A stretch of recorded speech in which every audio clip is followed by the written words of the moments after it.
Hi, I'm Naomi McRae. I have a background in human resources and am a blood cancer survivor myself.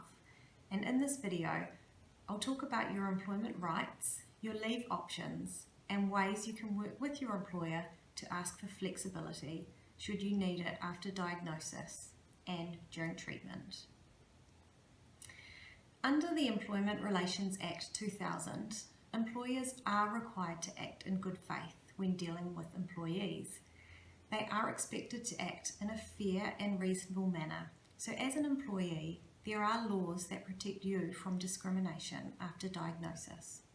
It is important to note that everyone should have an employment agreement in place that will outline the terms and conditions of employment and outline your leave entitlements if you need to take time off. The minimum amount of sick leave that you can have is 5 days paid sick leave a year after the first 6 months of employment, but do check your employment agreement as you may be entitled to more.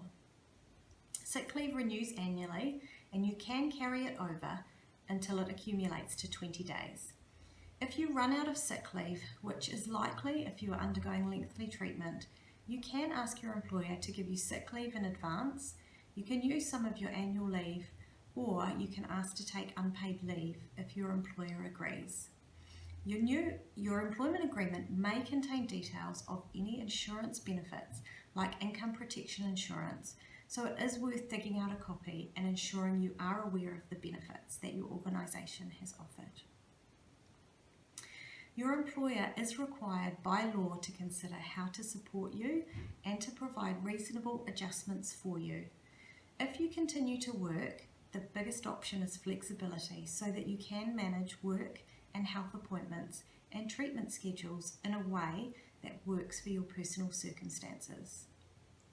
Allowing flexibility shows that an employer values you and it can help you stay connected and lead to loyalty and commitment long after the treatment and recovery period.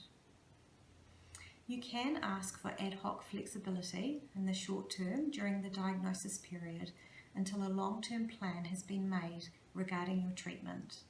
For example, asking for time off to attend appointments with your haematologist while you work out what your treatment plan long-term looks like. You can also ask for regular flexibility to juggle treatment and work once you know your treatment plan. An example of this might be taking time off after chemo and for a couple of days after so you can recover. You can also ask for longer term flexibility that permanently changes your terms and conditions of employment, like moving from full-time to part-time indefinitely. In order to apply for permanent flexible working, you need to make an application to your employer in writing. The employer has 1 month to consider it, and they do have to act in a fair and reasonable manner when considering it before advising you of the outcome.